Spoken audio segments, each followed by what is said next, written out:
Apart from the absence of a legal framework, the cost and technical expertise are two other factors. We're talking factors presenting a challenge. This is a challenge for Nigerians living abroad to vote in those countries. Well, that's according to the chairman of the Independent National Electoral Commission, Professor Mahmoud Yakubu. He told Channels Television's Lydia Akeredoluwale on our political program, Roadmap 2019, that once all processes involved in the 2019 general election are concluded, work must begin if diaspora voting is to become a reality. Now the major constraint is the enabling law. As long as the legal environment remains what it is, where citizens only vote where they are registered, and Nigerian citizens are not registered out of the country, then there has to be an amendment to the legal framework to enable that happen in Nigeria. Remember also, even within Nigeria, you can only vote where you are registered. If, for instance, you are registered in Abuja and on an election day you are in Lagos, you can't vote for that reason.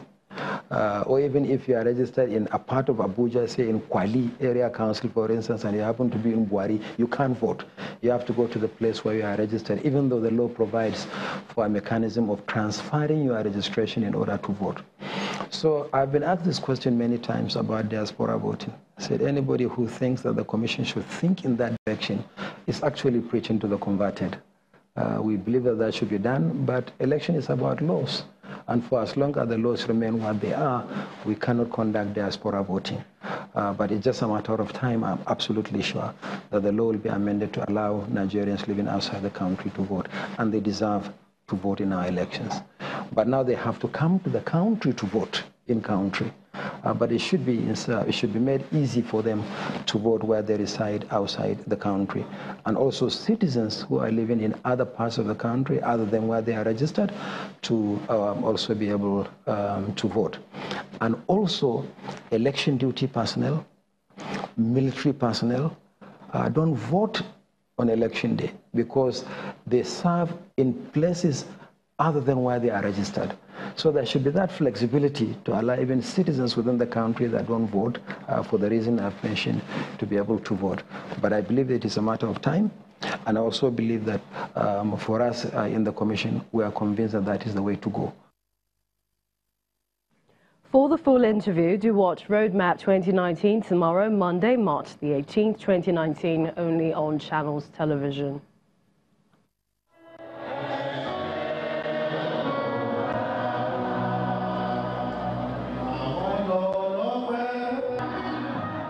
The Ogun State Governor-elect, Mr. Diaspora, the Deputy Governor-elect, Noimo Toyedele, former Governor Benga Daniel, and other well-wishers attended an interdenominational Thanksgiving service at the St. James Anglican Church, Ikperu, Ogun State. The officiating minister, Bishop of Remo Diocese, Reverend Olushina Fakwe, advised the Governor-elect to surround himself with men and women of integrity if he must make meaningful impact in the state.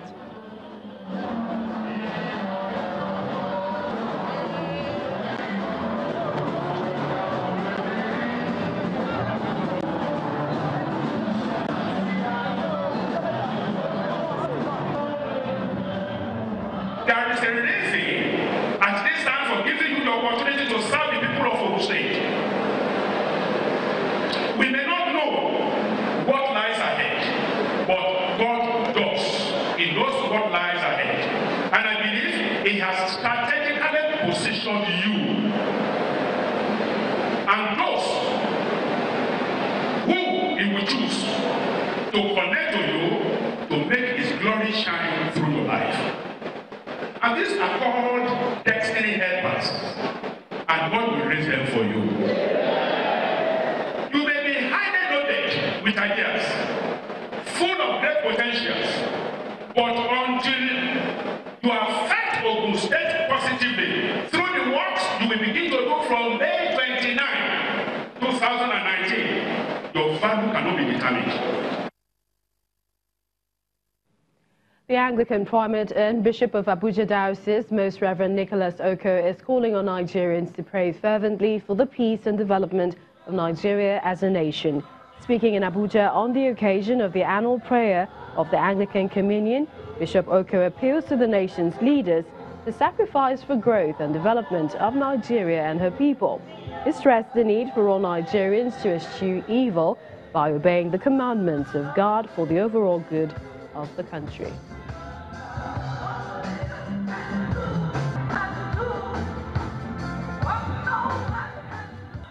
Any community, any household without somebody willing to make sacrifice so that others can get up, things will be very tough for them. And so it is with the nation. We gather to pray for the nation. We gather to be exalted, to be told the truth about our faith. That is not just about glamour. It's about people denying themselves so that it can be well with others. That is what happened on the cross. The Lord denied himself so that it will be well with us. So we too, we are encouraged to go to the society and deny ourselves in so many other ways so that goodness, the common good can come out. We are asking the newly elected people to begin a new leaf, because if you observe, we can say that if the Lord had not had mercy on us, we would not be where we are now today, because everywhere you hear of killing, you hear of destruction. The old tricks, old games have not been jettisoned yet.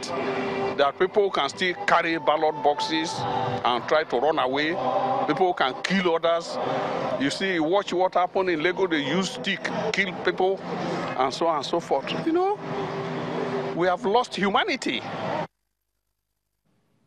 Nigeria currently ranks 122nd on the World Economic Forum's Global Gender Gap Index, while Iceland ranks first. Rwanda is in fourth position. A group, the Blue Women's Network of Stanbic IBTC Bank, which recently marked its 5th anniversary, is advocating gender balance in organizations to close the yawning gap. Our correspondent Emana Amawe reports. The resplendence in this hall clearly depicts the mood of the women gathered here. We have extra members here this evening. It's the celebration of the 5th anniversary of Stanbic IBTC Bank's Blue Women Network. And to commemorate the event, the group aligns with the theme for the 2019 International Women's Day, Balance for Better, in its quest for an improved and balanced life for women. People may argue this is 2019. Women already have the platform. What more do women want? I would attempt to answer this question in one word. We want balance. The need for collective action and shared responsibility to actualize the dream of a gender-balanced world is also highlighted. Because the burden on women, unfortunately, whether biologically or culturally, the burden on women is disproportionate. So you will have to work extra hard just to stand shoulder to shoulder with a man. The role of men as an integral part in the balance women seek cannot be overemphasized. And the honor to share first-hand experience is bestowed on the chairman, CEO Channels Media Group, Mr. John Momo. He shares his experience as an employer of both genders. The equality and equity policy in Channels embodies a culture of treating all employees, as I said, equally and fairly without any form of bias. Just as it inculcates the consciousness in the workforce to treat each other with regard, with respect, and with dignity. To ensure that young mothers have less pressure while at work and while away from work, we've established a well-furnished creche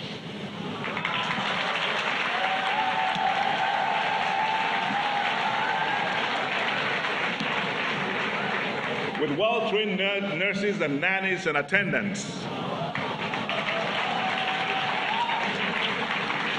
And as I close, I want you to say, the theme for this year, balance for better. And I want to hear you guys shout it from the rooftop. Balance for better. Balance for better. Amidst the mind-tugging conversations is the cutting of the cake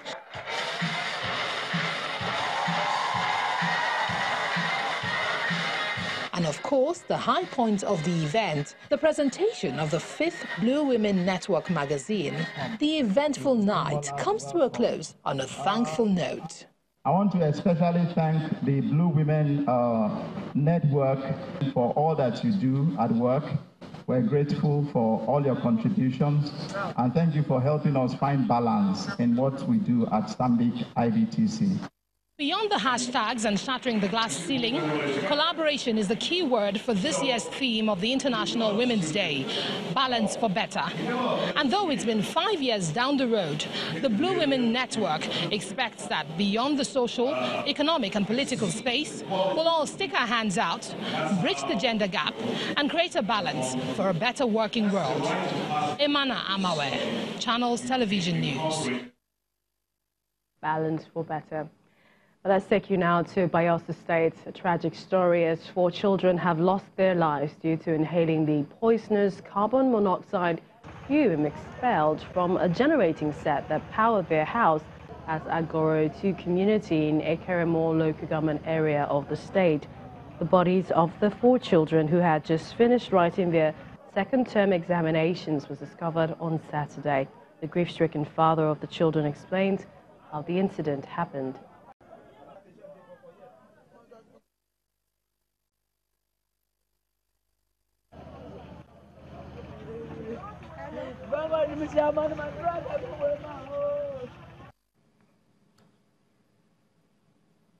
We'll bring you that story shortly, but the Lagos State Building Control Agency, they are still going ahead with the planned demolition of faculty structures in the state. The agency men were seen today pulling down some houses in Lagos Island already marked for failing integrity tests.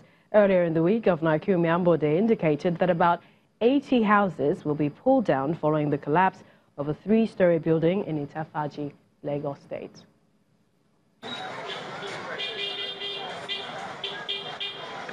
Bare bones of a once structure that housed some residents here on Ali Street, Itafaji, now stripped of any flesh. And that's because the building supposedly failed the integrity test and so not suitable for habitation.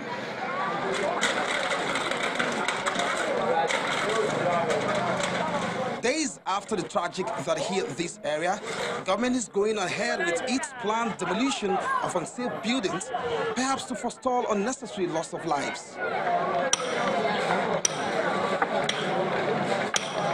Back on the site where it all began some days ago is this signpost. Looks like the landlord will be having a date with authorities. At least the inscription here says that much.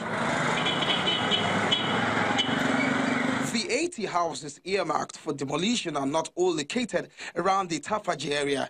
So we made our way to the Meloni area in Obalende, where a building is on the verge of being pulled down. At least 3 buildings will be pulled down manually or mechanically every day across the state. This notices has 7 days, 14 days, 30 days. Those due process must be followed. We can't just move into a property, evacuate them, and bring down the building. The occupants may not have been taking the presence of state officials seriously until they were shown some samples. A